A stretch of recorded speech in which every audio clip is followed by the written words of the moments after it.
Today is Thursday, October 17th.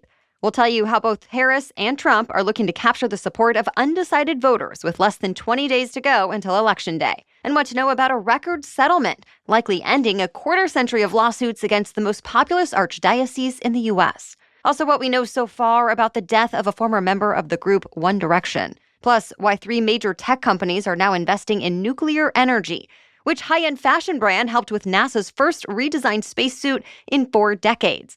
And the first ever Kindle with color is here. Those stories and even more news to know next. Welcome to The Newsworthy. All the day's news in around 10 minutes. Fast, fair, fun, and on the go. I'm Erica Mandy. Thanks so much for being here. You ready? Let's do this.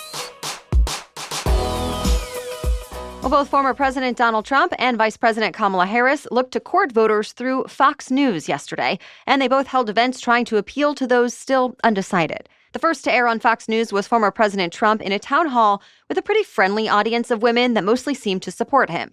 Trump has mostly been sticking to media appearances on more conservative channels, though he did hold another town hall hosted by Univision that had questions from undecided Latino voters. He defended and doubled down on his handling of the January 6th Capitol riot, saying he did nothing wrong.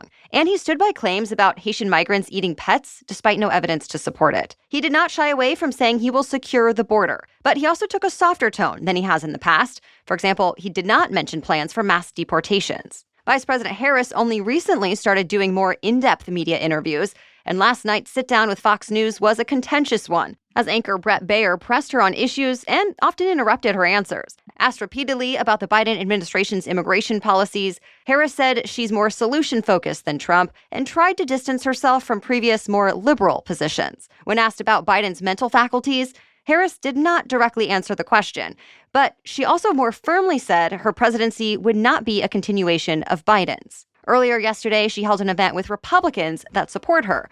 We're just 19 days away from Election Day. America's largest archdiocese has agreed to pay a record settlement, the biggest settlement involving the Catholic Church. The Archdiocese of Los Angeles agreed to pay $880 million to more than 1,000 people who say they were sexually abused as children by Catholic clergy. Altogether, including past payments, it brings LA's payout in sex abuse lawsuits to more than $1.5 billion. Attorneys for the victims said it's a measure of justice, though there can never be full justice, adding that the brave survivors brought the cases to protect kids in the future. In the announcement of this latest settlement, the Archbishop said he's sorry for every one of the incidents, quote, "from the bottom of my heart." Officials have said the church has made great strides to prevent abuse, including strict background and reporting requirements. The agreement is the closing chapter in a landmark legal battle, bringing decades of litigation against the Archdiocese to an end. Well, some of the world's leading tech companies are making big bets on nuclear energy. Last month, we told you Microsoft is planning on bringing back a part of Pennsylvania's 3 Mile Island to add a nuclear source of energy to its portfolio. And this week, both Google and Amazon announced new deals with energy companies to invest in nuclear energy as well. Both companies are investing in small modular reactors, which don't make as much energy as full-size nuclear power plants, but they're faster and cheaper to build. The deals and future plans highlight the massive amount of power needed for AI data centers, alongside the goal of having carbon-free energy. Unlike power plants using fossil fuels like coal or natural gas, nuclear plants do not directly release carbon dioxide or other greenhouse gas emissions that are blamed for global warming. Though critics say nuclear power isn't as safe, cheap, or clean as proponents make it out to be. Either way, reports say people around the globe used more electricity than ever before in 2023. Well, the next time NASA astronauts go to the moon, they'll be wearing Prada. Yep, in NASA's first major spacesuit redesign in 4 decades, Prada and space contractor Axiom Space worked together to come up with the new suits. They'll first be taken to the moon when NASA's Artemis 3 mission launches, scheduled for 2026. The suit features Prada's design with carefully placed red stripes, but is, of course, mostly about function, made to withstand the moon's environment, from extreme temperatures to lunar dust, which can damage human lungs if inhaled. It also features a silver visor to shield astronauts' eyes and a sleeker design than in the past to make movement easier. Technically, Axiom Space did most of the practical engineering work on the suits, but Prada's experience making personalized garments to order proved to be an asset in designing highly specialized spacesuits. So high fashion is going to the moon. Or as Prada's chief marketing officer put it, space is the final fashion frontier. All right, we have more news for you still coming up, but first, a quick break to thank our sponsor. As parents, we always want to do what's best for our kids, but there's a lot to think about. So I love that I found an easy way to make sure my toddler is getting the nourishment he needs. Not only do Hiya's children's vitamins fill the most common gaps in modern children's diets, but also these vitamins taste great. Or at least my kiddo thinks so, because he's literally so excited to take one every morning. Seriously, he runs to the pantry to get them and is thrilled to take his vitamins. And unlike other options, Hiya is made with 0 sugar and 0 gummy junk. So I feel great about giving him these every morning. We actually give him both the best-selling children's vitamins and the kids' probiotic. Both are pediatrician-approved chewables that he's been taking for a year and a half now. Even before Hiya was a sponsor, we chose Hiya. And we've worked out a special deal with Hiya for their best-selling children's vitamin. Receive 50% off your first order. To claim this deal, you must go to hiyahealth.com/newsworthy. This deal is not available on the regular website, so go to HIYAHEALTH, hiyahealth.com/newsworthy, and get your kids the full body nourishment they need to grow into healthy adults. Now back to the news.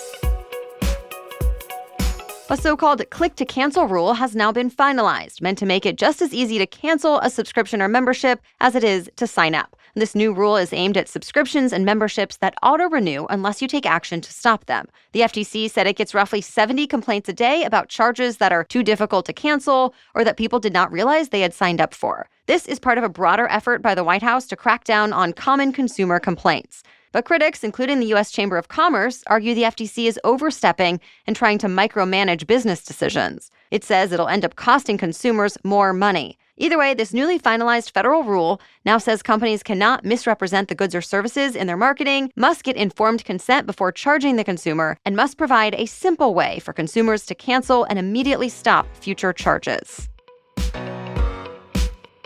It seems Bed Bath & Beyond is coming back to brick-and-mortar stores. Sort of. The brand's most popular products will soon be available to buy in person again at former rival, The Container Store. It's part of a $40 million investment Beyond Incorporated, which owns the rights to the Bed Bath & Beyond brand name, is making in The Container Store. Beyond also owns Overstock.com and Zulily. In fact, after Bed Bath & Beyond filed for bankruptcy, its online version replaced Overstock.com completely, but that decision was reversed in July. Now, as part of this new deal, some of the Container Store's products will be made available on Beyond's online platforms. The Container Store has also struggled financially and has not posted a profit in 3 years. So, by combining their forces, both brands hope to see a boost in sales. A former singer in the boy band One Direction has died. Authorities in Argentina say Liam Payne, who is just 31 years old, fell from the balcony of a hotel in Buenos Aires. It's not clear what circumstances led to the fall. TMZ says witnesses saw Payne acting erratically in the hotel lobby before it happened. In the past, Payne has been open about his mental health struggles and issues with substance abuse. As a singer in One Direction, Payne reached a huge level of fame.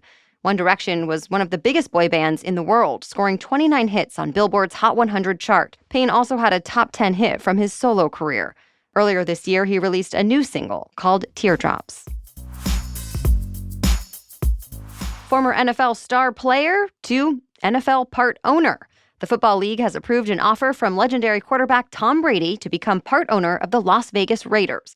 Current league owners voted to admit the 7-time Super Bowl champ into their exclusive ranks. It's taken Brady almost a year and a half to work out details of his offer, in part because he's also a commentator for Fox's NFL games. That creates a significant conflict of interest as Brady covers games. The league has implemented restrictions on what Brady can and cannot do in his role with Fox. For example, he's not allowed in team facilities, and he can't attend production meetings with players and coaches. Once owners were assured Brady's access would not give him an unfair advantage, they gave him the green light, and he'll continue to work as a TV analyst. Brady will only have a 5% stake in the Raiders, but the Raiders hope Brady's reputation for winning will turn around the team, which hasn't won a playoff game since 2002. For the first time ever, Kindle users will be able to read in color. At a launch event earlier this week, Amazon revealed the Kindle Color Soft Signature Edition. It's a new version of the company's popular e-reader, except it has full color capabilities.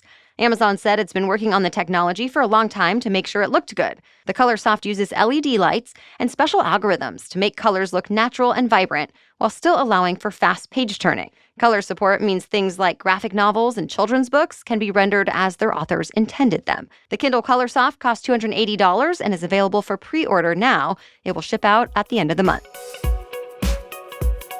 Well, that's it for the main news today, so now it's time for Thing to Know Thursday. But first, a quick break for our sponsor.